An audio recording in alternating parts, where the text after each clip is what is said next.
Well, today is the final day of all this cloudiness and chilly weather, especially throughout the afternoons in the UP. 54 degrees, humidity at 76%, and that sunshine really playing peekaboo over the last couple of days, that is for sure. But temperatures, those 50s widespread today, now spilling over into parts of the eastern half as well. But let's focus on the west. 51 in Ontonagon, 55 in Ironwood, 53 in Houghton. Now towards the east, those 50s abundant as well. 57 in Escanaba, 56 in Munising, and only St. Ignace topping out at 60 degrees at this moment. Those winds mostly coming out of a northerly direction, especially from Houghton all the way down to Iron Mountain, averaging around 10 miles per hour. Now, further towards the east, a little bit of a conflict when it comes to that wind direction, around 8 miles per hour out of the east in Munising and out of the west in Escanaba. Now, the good news though, sunshine, it's on its way tomorrow, and we'll begin to see some of those benefits already creeping in by tonight as the cloudiness diminishes. Also, if that cloudiness breaks off early, there's also the good chance that tonight we can view the northern lights. Just make sure to bundle up because some areas could see patchy frost tonight and once again into tomorrow night. So also protect that sensitive vegetation. Now, throughout this upcoming weekend, as high pressure sits nearby, we're going to start seeing a warming trend as well, so that's going to allow for those temperatures to finally feel comfortable and seasonable by the time we get to the early work week. So great weather ahead.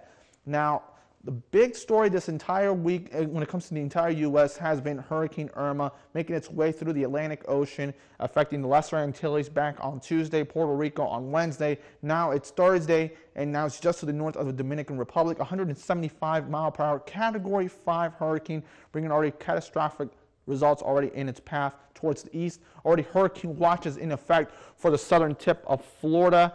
And keep that in mind that if you have friends and relatives, to let them know to take the storm seriously, and they should already be concluding and finishing their preparations for the storm, and if they live on low-lying areas, to evacuate from those nearby beaches.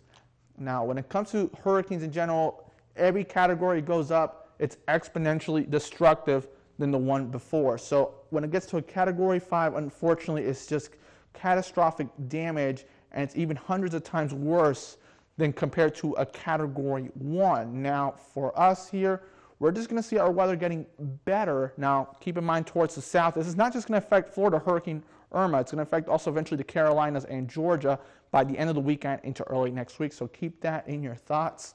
Now, for us here, it's just all about the weather getting better, sunshine creeping in, and for us, warming temperatures. So for today, we're going to be dealing with the last bit of those showers. For tomorrow, high pressure finally over the area, and then that warm weather starting to creep in through the next couple of days. We'll eventually get into those 60s, and before you know, we'll actually get into those 70s. By then, break out the sunscreen, sunglasses. It's going to be beautiful. Just enjoy the outdoors this weekend, especially after the weather we've seen this entire work week with a good amount of cloudiness. Just make sure to go outside. 42 degrees, patchy frost developing, clearing skies.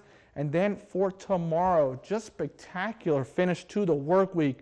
Finally, we held the best weather towards the very end.